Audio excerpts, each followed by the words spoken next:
Muy bien. ¿Qué tipo de tejido es el sistema endocrino? Epitelial, conectivo, muscular, nervioso, ¿cuál de todas ellas? ¿En dónde encaja? Respiratorio, tiroides, creo que no. La tiroides es una glándula endocrina. Pero ¿qué tipo de tejido de los cuatro básicos encaja ahí? Epitelial. Acuérdense, los epitelios o el tejido epitelial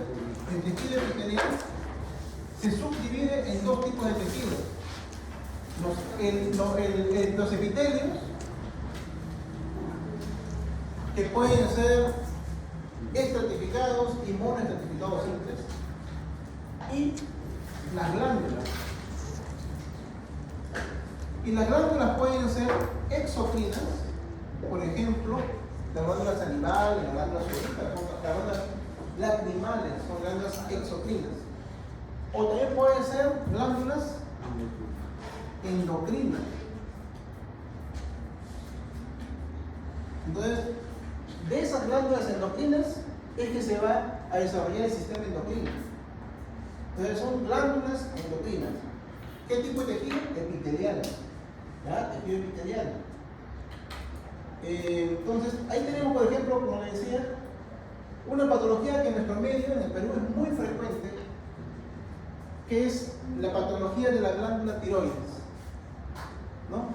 Las glándulas que tenemos que tenemos nosotros de tipo endocrino, la vamos viendo desde el cráneo, desde la cabeza, de adentro, en el encéfalo. ¿Qué glándula tenemos? La hipófisis, muy bien.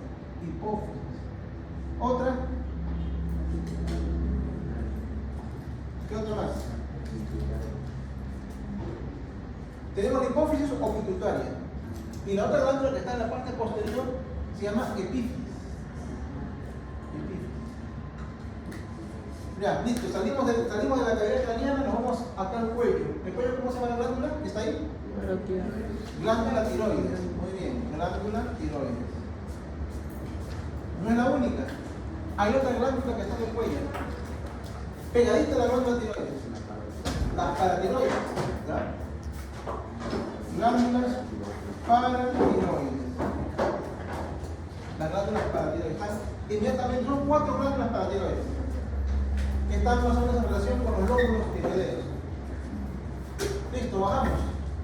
Más abajo, ¿qué glándulas tenemos? Que sean endocrinas.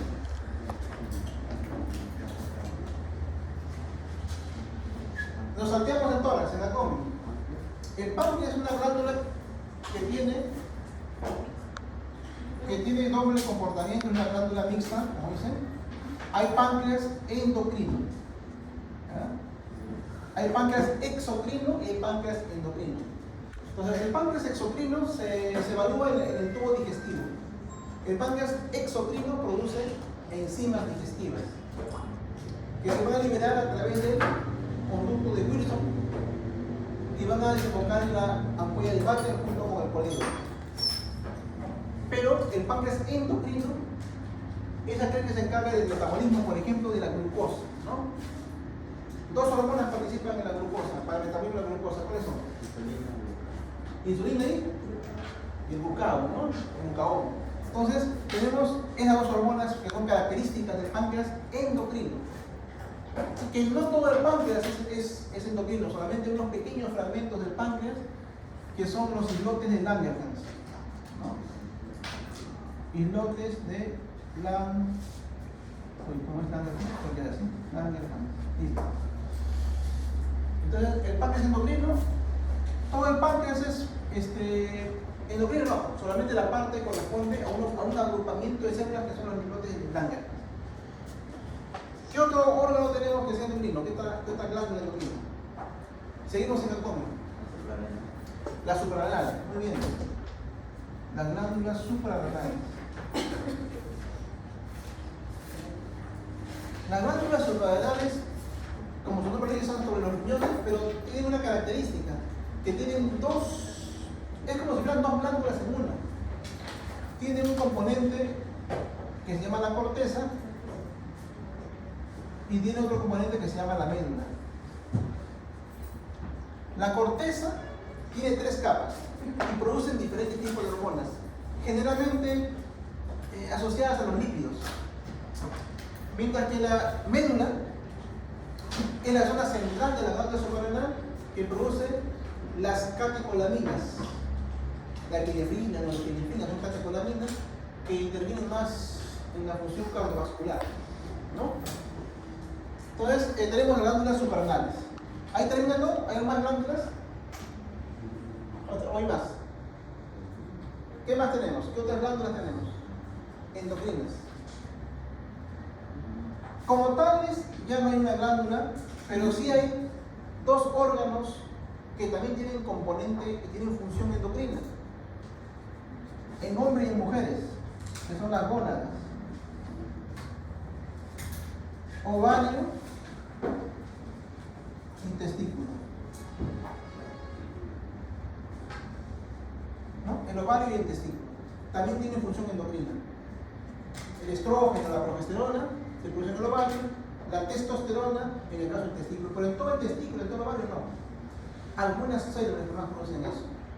Por ejemplo, en el caso del testículo, ¿quién produce la testosterona? Las células de Leydig, ¿no? Las células intersticiales de Leydig son las que producen la testosterona, ¿no?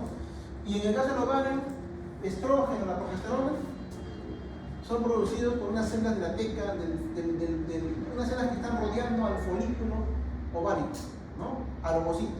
El ovocito se desarrolla a partir de un folículo y esas células foliculares producen durante la primera fase del ciclo menstrual estrógeno y en la segunda fase del ciclo menstrual producen progesterona. Entonces, no todo el ovario es un órgano endocrino. No todo el testículo es un órgano endocrino, porque la principal función tanto del ovario como del testículo es formar gametos, no es producir hormonas. Producen hormonas sí, pero algunas células. Es como el páncreas. El páncreas es un órgano grande, pero no todo el páncreas es endocrino, solamente algunas pequeñas porciones de ese páncreas, que son los islotes. ¿Ya? Entonces, conclusión, todo el sistema endocrino es un derivado del tejido epitelial, ¿no? Tejido epitelial. ¿Cómo se desarrollan estas glándulas endocrinas? A partir de una invaginación del epitelio que pierde conexión, ¿no? Que pierde conexión con el epitelio que le origen. El epitelio está por acá, hay unas invaginaciones, se forma la glándula, y en el caso de las glándulas endocrinas, se pierde la conexión con el epitelio superficial y aquí se desarrolla la glándula. Estas glándulas lo que tienen en una de sus características importantes es que van a producir hormonas. Van a producir hormonas. Las glándulas exocrinas no producen hormonas, producen sustancias de diferentes tipos: lágrimas, saliva, enzimas, etc. Grasa, ¿no? Mientras que las glándulas endocrinas producen hormonas. Esa es su característica común, todas producen hormonas. Y lo otro que tienen en común es que todas las glándulas están ricamente vascularizadas, ¿no? Están ricamente vascularizadas. ¿Por qué? Porque no tienen conducto. Como no tienen conducto como las glándulas exocrinas, el producto de su síntesis, las hormonas, van directamente a la sangre. Van a la sangre, ¿no? A la sangre. Entonces, a través de la sangre van a buscar su sitio de donde van a actuar. ¿Dónde van a actuar? ¿Ya? Entonces pueden ejercer su efecto en zonas distantes de donde se producen. Por ejemplo, la glándula suprarrenal se libera en la corteza suprarrenal, supongamos, y su efecto lo va a hacer en otro lugar, lejos. ¿Por qué? Porque se va a transportar a través de la sangre. ¿A dónde? A lo que se conoce como órganos blancos u órganos diana, ¿no? En fisiología solamente te van a ver con más detalle todo eso. Entonces tenemos sistema endocrino, tejido epitelial, produce hormonas, las hormonas se van a liberar a la sangre. Y por la sangre van a buscar a su órgano diana, ¿no? Y ahí van a hacer el efecto, que generalmente es lejos del sitio donde se produce. ¿Alguna pregunta hasta acá? Ahí tenemos, como les decía, ejemplos típicos de patologías de la glándula tiroides, que es la glándula que más, de todas estas glándulas que estamos viendo, la que más se altera es la glándula tiroides. Glándula tiroides. Más van a ver ustedes patologías de la glándula tiroides. Algo muy frecuente que se ve acá, bueno, era muy frecuente antes, ahora ya se ve, pero menos, es el bocio, ¿no? El bocio, que es un problema fisiológico por falta de yodo en la alimentación. Se veía mucho en las zonas rurales, hasta ahora se sigue viendo en las zonas rurales, donde no hay una buena alimentación, donde no consumen sal yodada. Entonces, bocio es uno. El bocio hace que la glándula aumente de tamaño, así como están viendo. Parece que fuera un tumor gigante, no parece que fuera un cáncer, pero no es cáncer, simplemente es un incremento del tamaño de la glándula para que produzca mayor cantidad de hormona tiroidea, ¿no? Es una estimulación exagerada porque no hay yodo. ¿Por qué? Porque la hormona tiroidea depende del yodo. Es muy, tiene mucha afinidad por el yodo, ¿no? La triyodotironina, la tetrayodotironina. En la glándula tiroidea podemos encontrar bocio, podemos encontrar hiperplasias, que son incrementos de células, y podemos encontrar tumores, ¿no? Neoplasias benignas y neoplasias malignas, y son muy frecuentes en nuestro medio, como les decía. Las neoplasias pueden ser, son más frecuentes, eso no es casualidad, que sean las dos imágenes sean de mujeres, no es casualidad. Las patologías tiroides son más frecuentes en mujeres y jóvenes, ¿no? Mujeres de los 15 y 30 años pueden tener patología tiroides. Más frecuente que hombres, mucho más frecuente, por lo menos 3 a 1 o 5 a 1.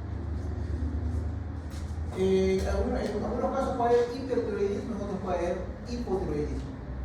Este caso de esta señora que está acá con los ojos saltones bien abiertos, es un caso de hipertiroidismo, es una facies característica, ¿no?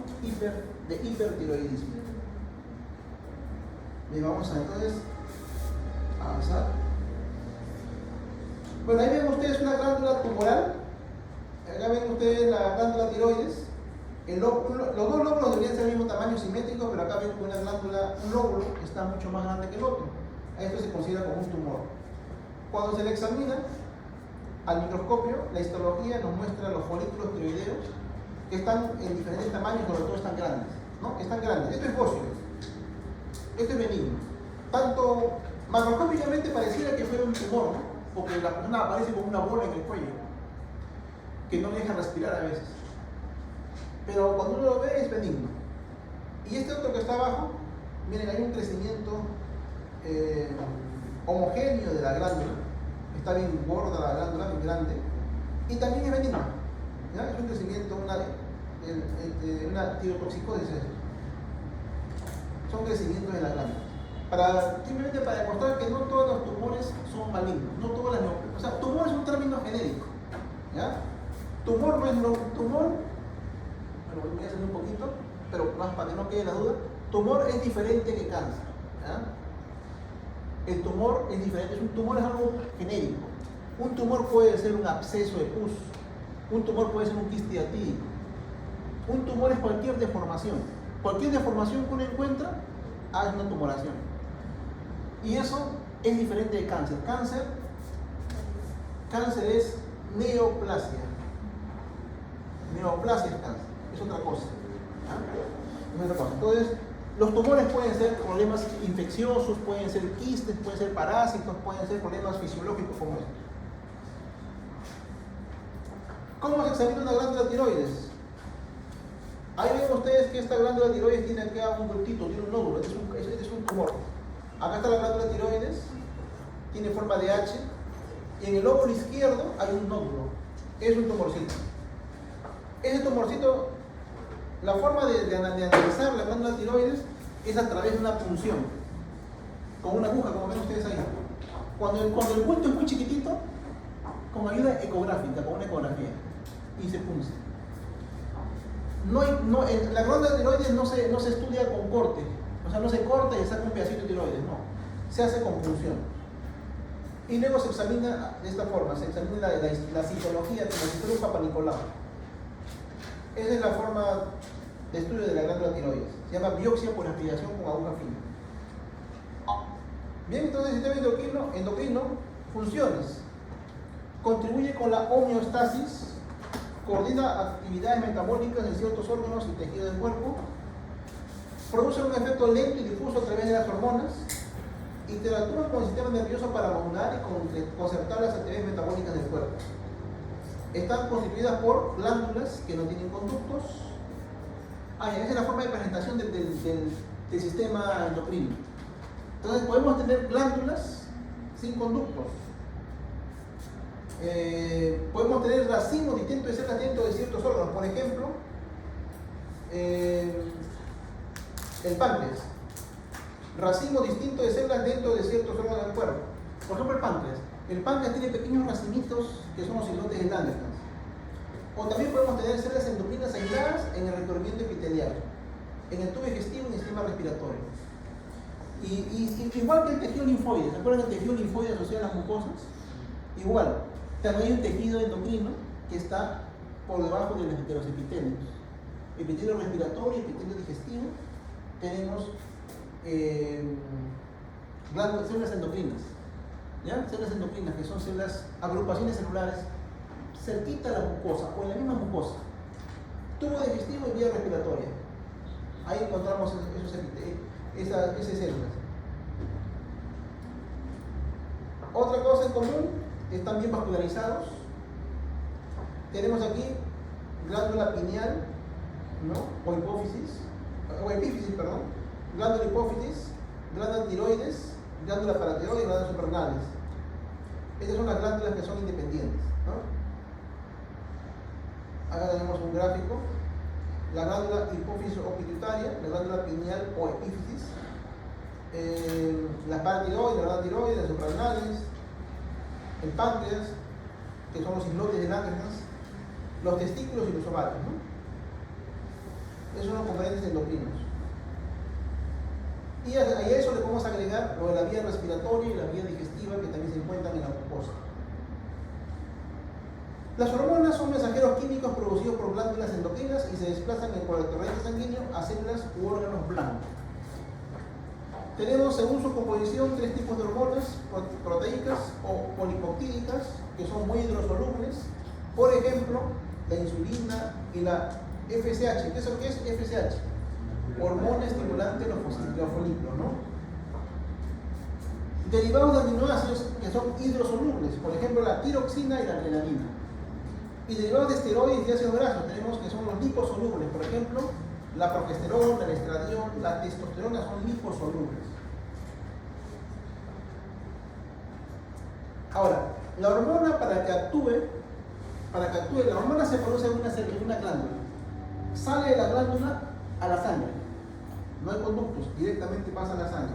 Y al instalar el intersticio pasa a la sangre y va a viajar por la sangre hasta que encuentre su célula blanca, ¿no? Pero, ¿qué va a pasar con esta hormona? Se comunica un mensaje de la célula blanco que dice la transducción de la señal en una reacción química. ¿Eso dónde va a ocurrir? En los receptores de la membrana celular. O sea, tiene que haber una célula X, pero tiene que tener un receptor aquí, en la membrana. Viene la hormona, reconoce a su receptor y empieza esa activación de la membrana que le decía, ¿no? Que inicia la transducción de la señal en una reacción química. El complejo hormona-receptor se trasloca al núcleo donde se une al DNA. Entonces acá se va a formar un complejo. Se va a formar un complejo hormona-receptor que va a viajar hacia el núcleo, ¿no? Y donde se va a unir al ADN cerca de un sitio promotor y en consecuencia estimula la transcripción génica, ¿ya? Entonces, primero la transducción y luego viene la transcripción de la información genética. Y ese proceso va a terminar con la producción de alguna sustancia, de alguna enzima, de alguna proteína. Ni la hormona ni el receptor solos pueden iniciar una respuesta en la célula blanca. Es decir, para que la hormona actúe en la célula blanca, tiene que unirse obligatoriamente a su receptor. La hormona no puede, ni el receptor tampoco puede en forma autónoma hacerlo. Bien, entonces la comunicación a través del sistema endocrino es a distancia, que activa las células a través de una interacción con receptores específicos. La secreción endocrina es la secreción de mensajeros químicos, hormonas, anticorrientes circulatorias para que actúen en tejidos distantes. Acá hay un tipo de secreción que es parecida a la endocrina, que es la sináptica. ¿Ya? Es una comunicación mediante una relación estructural directa entre células a través de las sinapsis. Esto ocurre a través del sistema nervioso, ¿no? Es algo parecido al endocrino, pero la sinapsis la acción es mucho más rápida y corta. El efecto es rápido y lento, pero es rápido y corto, mientras que la estimulación endocrina es lento, pero tiene un efecto mucho más duradero. Tenemos 4 tipos de mensajeros químicos. Aquellos que son derivados de los aminoácidos, tenemos la adrenalina, la noradrenalina, la tiroxina. Péptidos pequeños como la encefalina, vasopresinas. Proteínas como la insulina. Esteroides como el cortisol, progesterona, estradiol, etc. Entonces esos son 4 tipos de moléculas que pueden formar las hormonas. La mayoría de los mensajeros químicos son moléculas hidrófilas hidrosolubles. Difunden libremente e interactúan con una proteína receptora de la superficie celular, que ya lo hemos mencionado. Entonces tiene que haber obligatoriamente un receptor. El mensajero químico es la hormona. Tiene que unirse a su receptor y actuar a nivel central, a nivel del núcleo.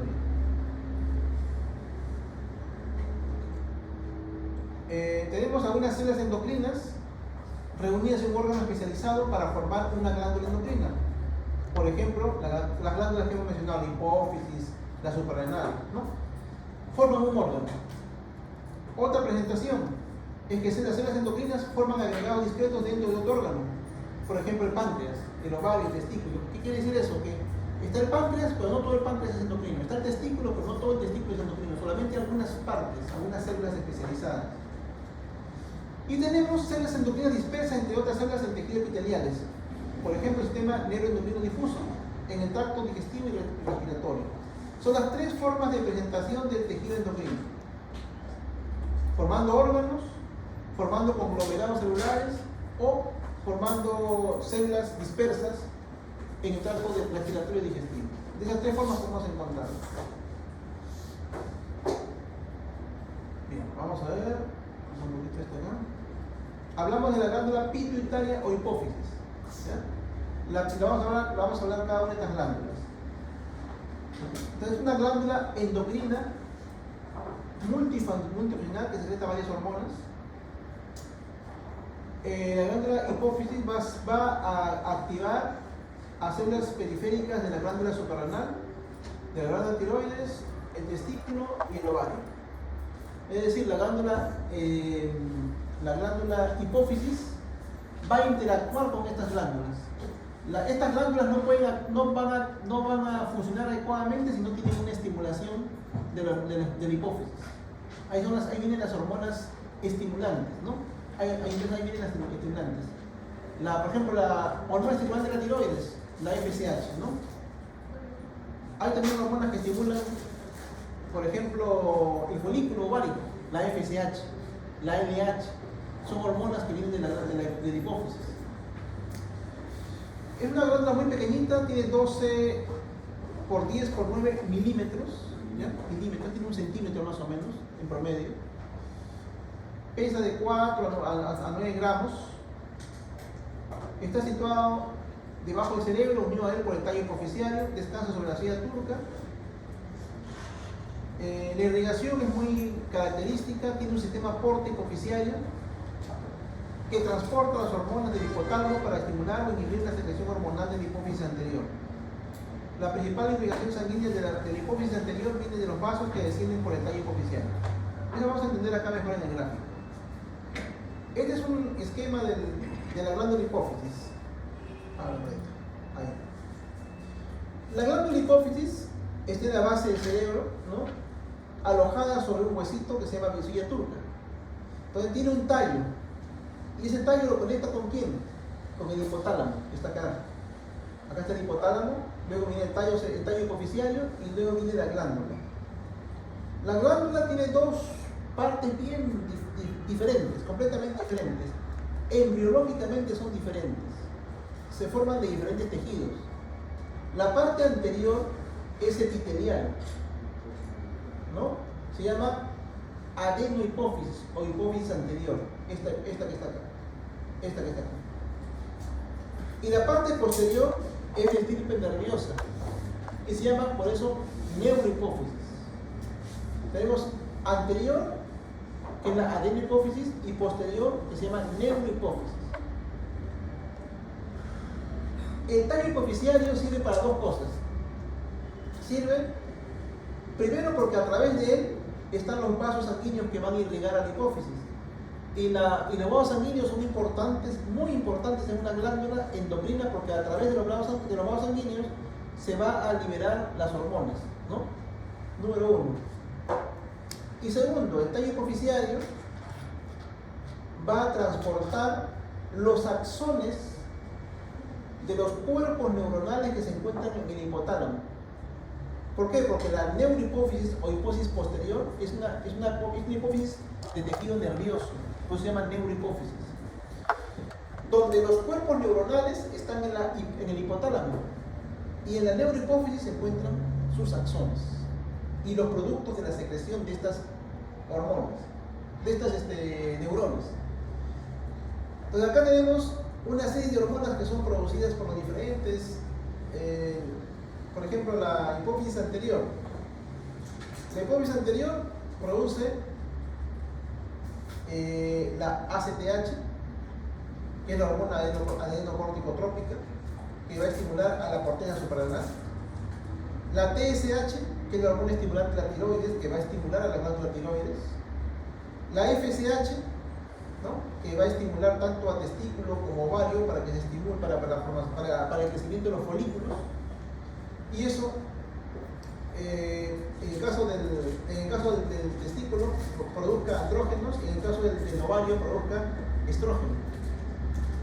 La LH va a producir en el ovario la progesterona, ¿no? La LH es hormona luteinizante, va a estimular la producción de progesterona por el cuerpo amarillo.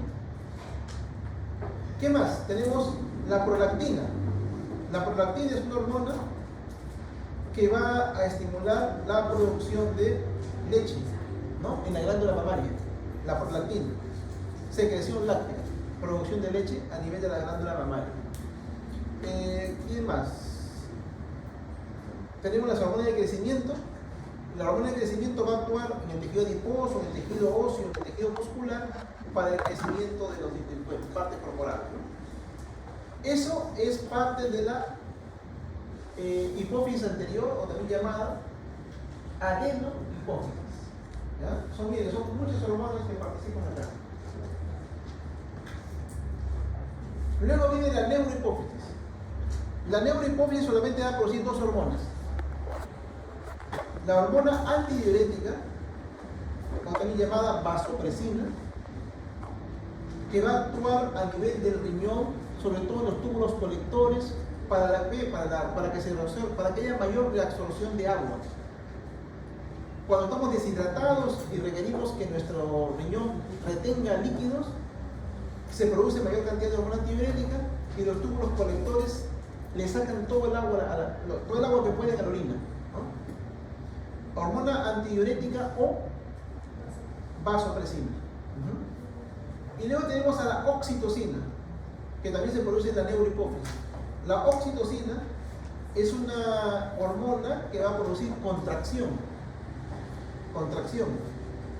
¿A nivel de dónde? A nivel del útero, en el trabajo de parto, ¿no?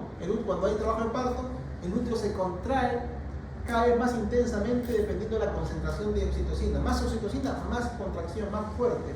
¿Para qué? Para que salga el feto, ¿no? En el momento del parto es donde se libera la oxitocina y actúa en el útero, pero la oxitocina también actúa a nivel de la glándula mamaria. ¿Para qué? Para que salga la leche. ¿La oxitocina produce leche? No, no produce leche. ¿Quién produce leche? es la prolactina. Ajá. Y lo que hace la oxitocina es estimular a que la leche ya producida salga. Produce contracción de los acinos mucosos, de los acinos mamarios, de la glándula mamaria, para que la leche que ya está formada salga al exterior. La prolactina hace eso. Y el principal estímulo para todo esto es la succión, ¿no? La succión del feto. Entonces, esas son entonces las diferentes hormonas que se producen tanto en la hipófisis anterior como en la hipófisis posterior. La hipófisis tiene diferentes orígenes embriológicos, ¿no? Epitelial y nervioso.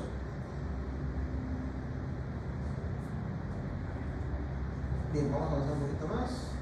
Acá tenemos un acercamiento de la glándula de hipófisis anterior, hipófisis posterior, el hueso esfenoide que lo rodea, que se llama la silla turca, ¿no? La relación que tiene con los órganos, como el quiasma óptico, que es donde pasa el nervio óptico, ¿no? Ahí se cruza, ¿no? Un cruce que se forma el quiasma. Entonces, cualquier tumoración que haya a este nivel comprime al nervio óptico, ¿no? Y produce ceguera. Tenemos la relación que tiene también con la dura madre. Miren cómo la dura madre envuelve totalmente a la hipófisis, ¿no? La dura madre. Hay una zona intermedia entre la hipófisis anterior y la hipófisis posterior. Hay una zona intermedia, ¿ya? Se llama, es parte intermedia, o bueno, es un tabique fibrocolagenoso que contiene múltiples quistes. Lo vamos a reconocer porque hay muchos quistes a este nivel. Hay tejido fibroso con múltiples quistes. Esa es la zona intermedia entre la hipófisis anterior y la hipófisis posterior. La gran irrigación que tiene la glándula tiroides, la glándula hipófisis, ¿no? La gran irrigación que permite no solamente irrigar a la glándula, sino que también permite que salga la hormona de la glándula hacia la sangre. Esta glándula es muy sensible, la glándula hipófisis es muy sensible a la falta de oxígeno. Hay una enfermedad en la cual la glándula se queda sin oxígeno.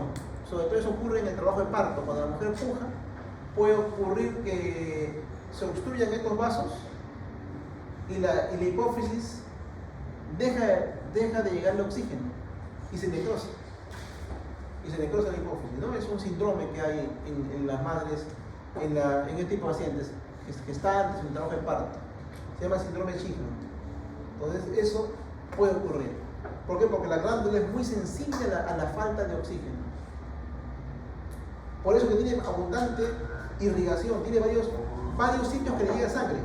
Le llega sangre a través de las arterias carótidas y también le llega sangre a través de las arterias hipoficiales inferiores. Tiene dos lugares o dos tipos de circulaciones diferentes que le van a aportar sangre a la glándula. Entonces tenemos la hipófisis anterior que hemos estado hablando, la adenomhipófisis. Se cree que sale una proyección del endodermo del tracto digestivo anterior, llamado bolsa de Rathke. Es un tejido líquido epitelial que tiene tres componentes: lóbulo distal, lóbulo intermedio, llamado pars intermedia, y rueda rudimentaria o lóbulo tuberoso.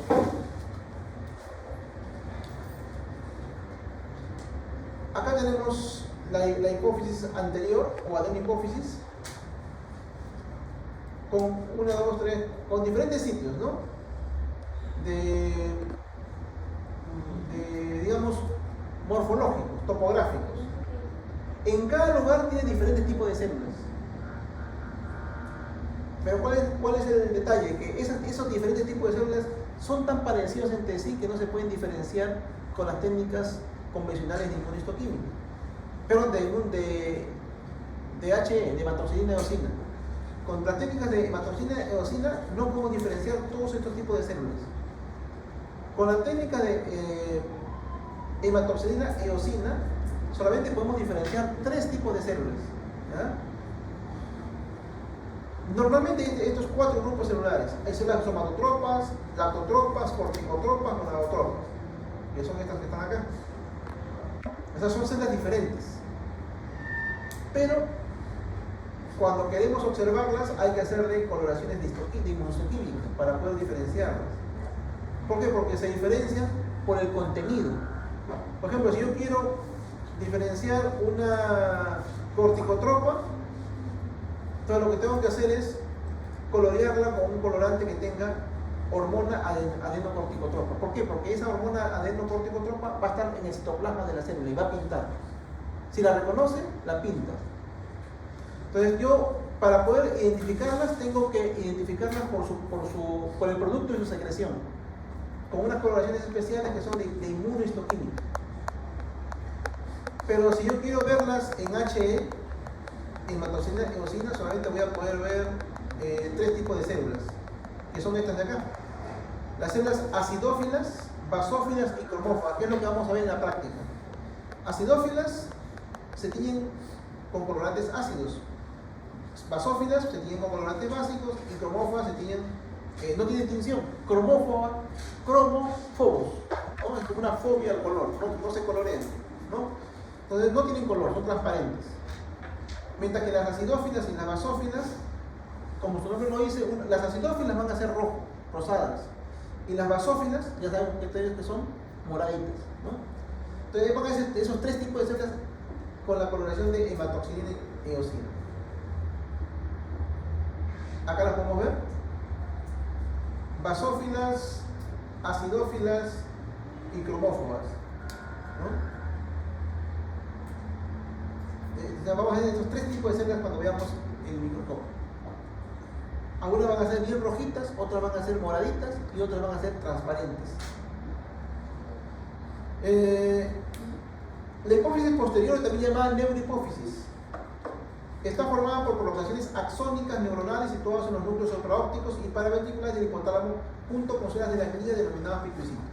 Entonces, en la hipófisis posterior o neurohipófisis, lo que hay son axones de neuronas. ¿Dónde están esos cuerpos neuronales? En el hipotálamo. Acá pueden ver, ¿ven? Este es el hipotálamo. En el hipotálamo hay neuronas. Esas neuronas son unas neuronas especiales que producen hormonas.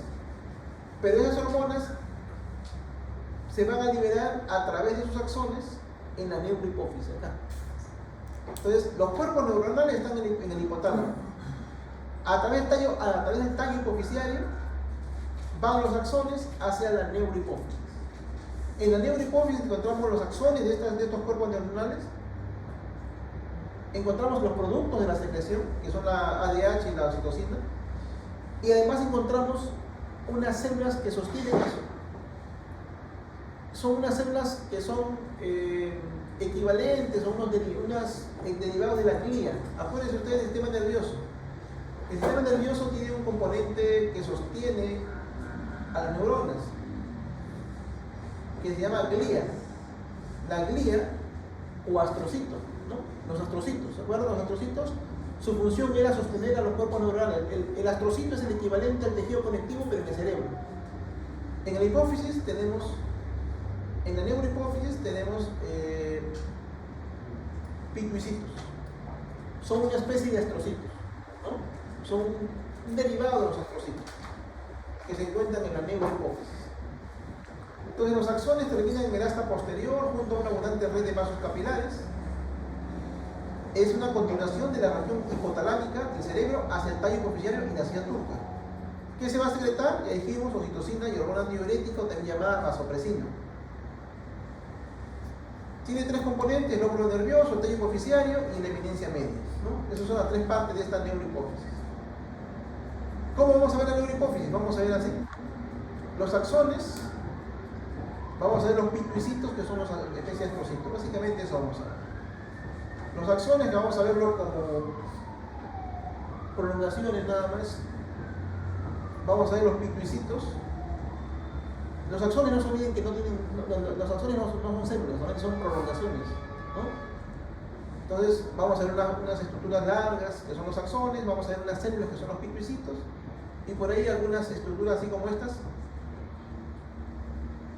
que son el contenido el producto de las hormonas, ¿no? Que se acumula ahí.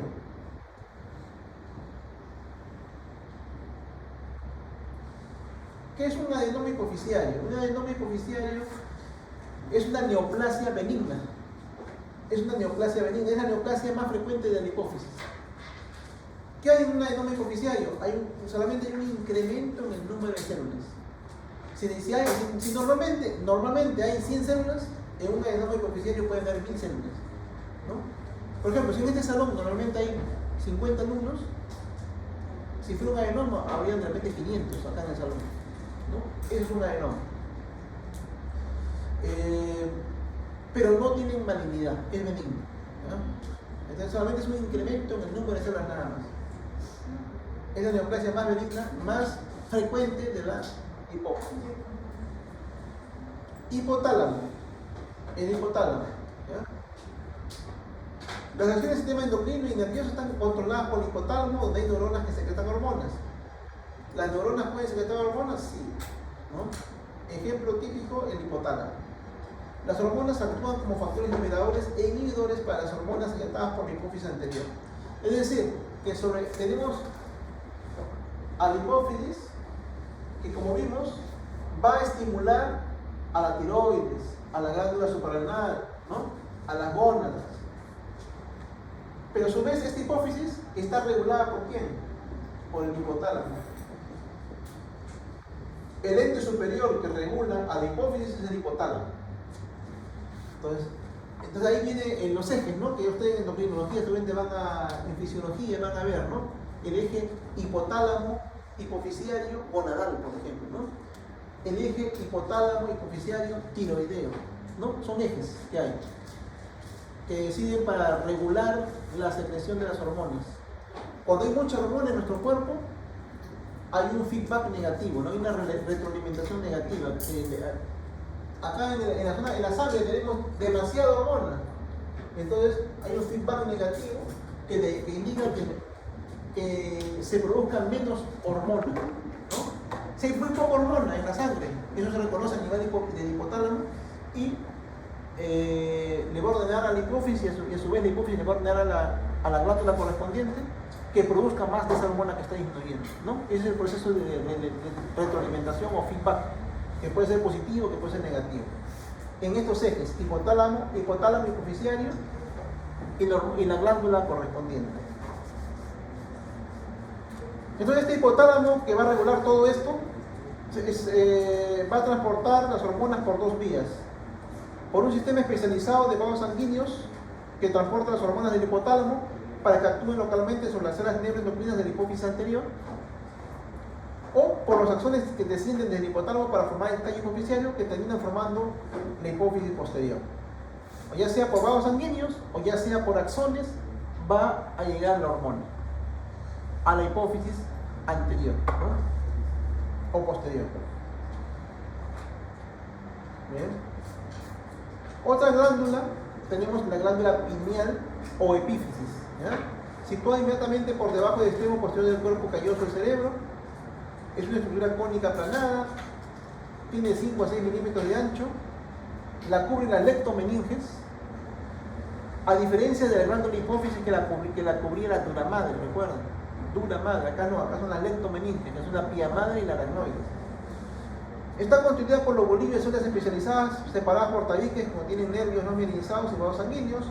¿Y qué produce la glándula pineal? Produce melatonina, ¿no? Melatonina. ¿Qué es la melatonina? Es la hormona del sueño, ¿no? La hormona del sueño, la melatonina. Esta es la glándula pineal. La glándula pineal está muy desarrollada cuando somos recién nacidos y niños, pero conforme vamos avanzando en edad, la glándula pineal va evolucionando y al final se calcifica, ¿no? Al final, en un adulto generalmente es una glándula calcificada, la glándula pineal o epífisis. Las células que lo forman son los pinealocitos, ¿no? También tiene células pineales. La glándula pineal. La tiroides es otra hormona, otra glándula, perdón. De la glándula tiroides hemos visto ya láminas varias veces. Se desarrollan a partir del conducto tirogroso. Está formado por acinos tiroideos y van a producir una hormona que se va en un primer momento. Esta es una glándula, digamos, particular. Hace algo diferente que el resto de glándulas. El resto de glándulas liberan la hormona directamente en la sangre. La glándula tiroides no. La glándula tiroides acumula la hormona en la misma glándula, en forma de una sustancia que se llama tiroglobulina. ¿Ya? La tiroglobulina es la forma de almacenamiento de la tiroxina, que es la glucoproteína iodada. Entonces, esta glándula es diferente. ¿Ya? A ver, silencio, ¿quién está hablando por ahí? Silencio. Entonces, esto es algo particular de la glándula tiroides. Hace que este es un folículo tiroideo que ya conocemos. Está formado por un epitelio cúbico simple. Este material eosinófilo, que lo conocemos como material coloide, es tiroglobulina.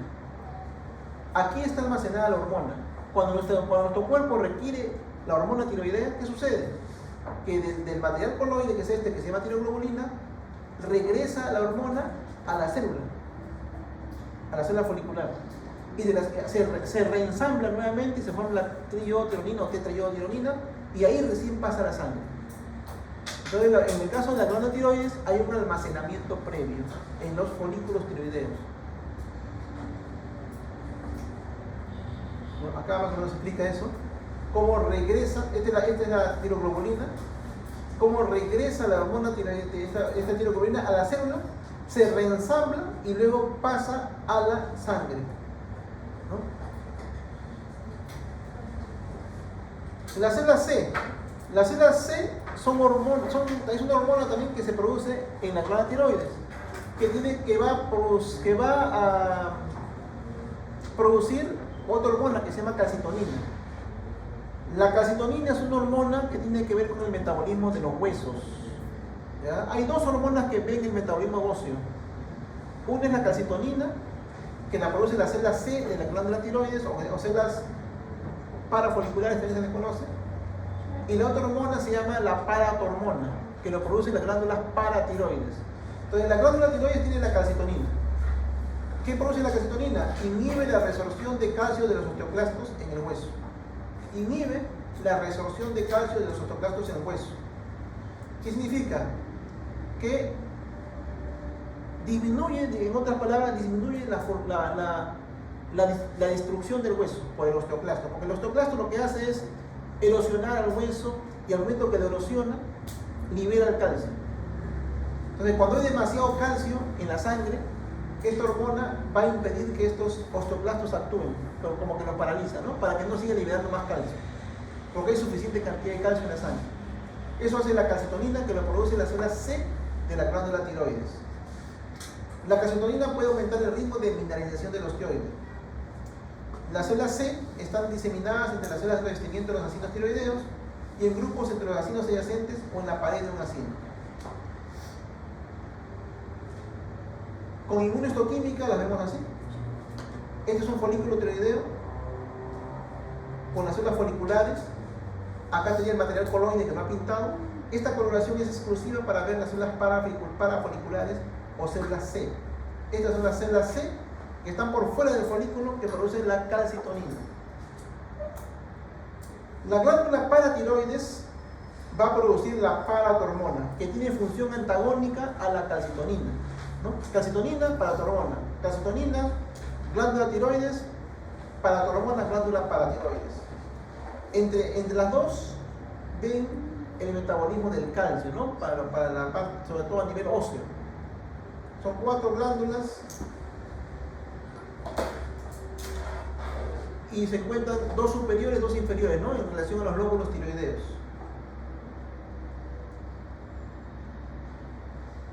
Dentro de las glándulas paratiroides se van a ver adipocitos, se van a ver las células principales, que son las más importantes. Se van a ver las células oxifílicas. Esas son las células que se van a ver. Se van a ver así: células adiposas, células principales y células oxifílicas. Son generalmente células redondas, homogéneas, ¿no? Todas bien redonditas, homogéneas. La diferencia entre las células principales con las células oxifílicas es que las células oxifílicas tienen el citoplasma más rosado. Nada más. Tienen el citoplasma más rosado. Otras glándulas son las glándulas suprarrenales, sobre los riñones, sintetizan y secretan hormonas antiroides a partir del colesterol, la corteza. Pero la corteza tiene como insumo el colesterol y van a producir hormonas esteroideas. Y la médula, como ya se había hace un rato, hecho, es un componente neuroendocrino que sintetiza y secreta aminas vasoactivas como la adrenalina y la noradrenalina, las catecolaminas en general. Las catecolaminas producen la médula. La corteza tiene 3 capas: la glomerular, que es la parte más superficial, la fascicular y la reticular. Vamos a ver en práctica eso. ¿Ya? La glomerular, la parte más superficial, la fascicular y la reticular. Las dos primeras, la glomerular y la fascicular, se ven así transparentes. Las células se ven transparentes. ¿Por qué se ven transparentes? Porque tienen colesterol, tienen grasa. Y ustedes ya saben que cuando el tejido se procesa, va a pasar por un reactivo que se llama silol y le va a quitar la grasa. Por eso que se ve transparente.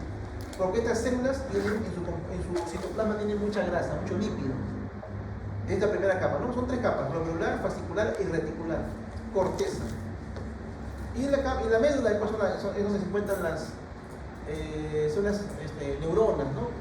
Básicamente son neuronas que van a por cuerpos neuronales que van a producir las catecolaminas. Esta es la médula. Ocupa el centro de la glándula, rodeada por la corteza de color marrón, procede de la cresta neural y secreta adrenalina, noradrenalina, etc. Vamos a ver en la médula células de núcleo grande, de división clara, citoplasma finamente granular, de división purpúrea. Vamos a ver si puede ir por acá. Vamos a ver.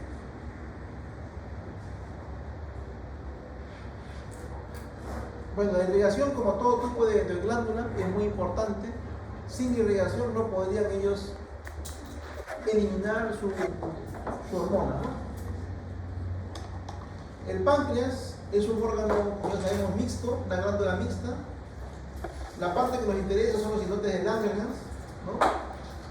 Son nidos o agrupaciones aisladas de células distintas de los islotes.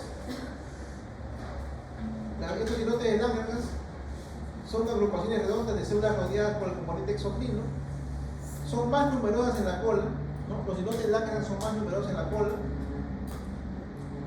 Son más claras que las células exocrinas y tienen formas esféricas o poligonales. Cada islote tiene una red capilar que está en contacto con cada una de estas células. Este es un islote de Langerhans, este que está acá. Lo que está por fuera, esto eosinófilo, es el páncreas exocrino. Son acinos que producen enzimas. Y este que parece una estructura redondeada, que parece un glomérulo realmente, ¿se acuerdan? Este aquí es un islote de Langerhans, ¿no? Acá se producen las hormonas. Entonces la parte externa produce enzimas, la parte interna, esta parte que está al centro, produce hormonas. Esta es la parte endocrina. Y cuando se ve directamente el islote se ve de esta forma, ¿no? Son células homogéneas. Miren, a pesar de que hay varios tipos de células, todas son muy parecidas. Con hematoxilina y eosina no podemos diferenciar cuáles las células. ¿Qué células vamos a ver acá? Las células alfa, las células beta, las células gamma, ¿no? Esas células no las podemos diferenciar, todas son muy parecidas. Si queremos diferenciarlas, tenemos que hacerle coloraciones de histoquímica. No se puede diferenciar con HE. Entonces tenemos, ¿qué se secreta en estos islotes de Langerhans? Insulina, glucagón, somatostatina, ¿no? Entonces, etcétera, ¿no? Polipéptido pancreático. ¿Quién produce la insulina? Las células beta. ¿Quién produce el glucagón? Las células alfa. ¿Cuáles son las células más abundantes? Las células beta, ¿no? ¿Qué células abundan más? Las beta. ¿Cuáles siguen? Las células alfa, ¿no? Entonces, si queremos diferenciar con HE, no se puede. Tenemos que hacerle coloración especial, inmunohistoquímica. Esto es inmunohistoquímica. Con inmunohistoquímica sí podemos diferenciar los tipos de células. Por ejemplo, ¿cuáles son las células más abundantes? Las células beta. Las células beta. Entonces esta es una coloración que está marcando las células beta. ¿Qué produce las células beta? Insulina. Entonces lo que está marcando aquí es insulina. Y esta es la otra, esta es la que produce el glucagón, que son las células alfa, ¿no? Entonces de esa forma se identifican a las células. No se pueden diferenciar en HE porque el contenido es diferente. O sea, no las diferenciamos por la forma celular, sino las diferenciamos por el contenido de la célula, porque el glucagón o la insulina está dentro en el citoplasma de las células. Entonces el colorante lo que hace es reconocer el glucagón o reconocer la insulina. Y indirectamente ya sabemos qué tipo de célula es. Bueno, están vascularizados, están inervados. El sistema neuroendocrino difuso. Habíamos dicho que hay tres tipos de... que el sistema endocrino está distribuido en nuestro cuerpo en tres formas. O está formando órganos, por ejemplo la glándula tiroides, la hipófisis, es una forma. O está formando parte de otro órgano, como por ejemplo el páncreas, o por ejemplo el testículo, el ovario. O el sistema endocrino está formando en forma difusa parte de la mucosa epitelial o respiratoria. De esto se refiere esto. Sistema neuroendocrino difuso. Existen células diseminadas que producen hormonas y péptidos, que es el sistema APUT, que cumple características comunes, ¿no? Tenemos células que están asociadas al tracto digestivo, se encuentran en el epitelio de revestimiento a lo largo de todo el tracto digestivo, por ejemplo en el estómago, intestino delgado, pero también intestino grueso, etc. Son pequeñas, con núcleo redondo esférico y citoplasma de tinción clara, muchas no están en contacto con la luz.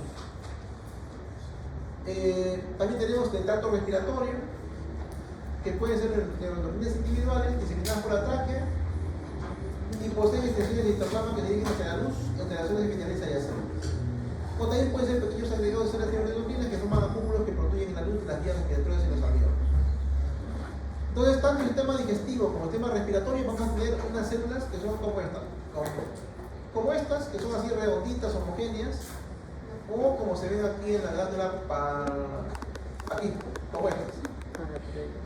Cuando hablamos de células endocrinas, son así generalmente, tienen esta imagen. Son células redonditas o con núcleo homogéneo. Así son las células endocrinas o neuroendocrinas. En cualquier lugar que las encontremos, pues siempre van a tener esta característica. Todas son bien parecidas, semejantes, con un núcleo bien redondito. Entonces es el sistema APUT, que tiene que ver con el tejido endocrino que está asociado a las mucosas respiratoria y digestiva. Otro tipo de agrupación son los paraganglios. Son glándulas neuroendocrinas especializadas asociadas al sistema nervioso autónomo. Células prominentes con vesículas neurosecretoras. Contienen hormonas peptídicas o aminas vasoactivas. No tienen función conocida, pero actúan como quimioreceptores. Por ejemplo, ¿quién no ha escuchado hablar del cuerpo carotídeo o del cuerpo aórtico? ¿Ha escuchado? Sí. Los cuerpos carotídeos, ¿no? Los famosos masajes carotídeos que se le hace a la persona cuando están muy agitados, hipertensos, se le puede hacer unos masajitos en esta zona para bajarle la presión, ¿no? O regularle la presión. Es una forma de aliviar a estas personas. Están muy agitados, los masajes. Porque son quimioreceptores, ¿no? Al estimular, estamos estimulando justamente estas hormonas para que regulen la presión o la agitación que tienen en ese momento.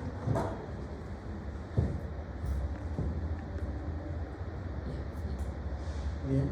Y estos son de sistema nervioso autónomo y regulados por el sistema simpático y parasimpático, los paraganglios. Bien, acá tenemos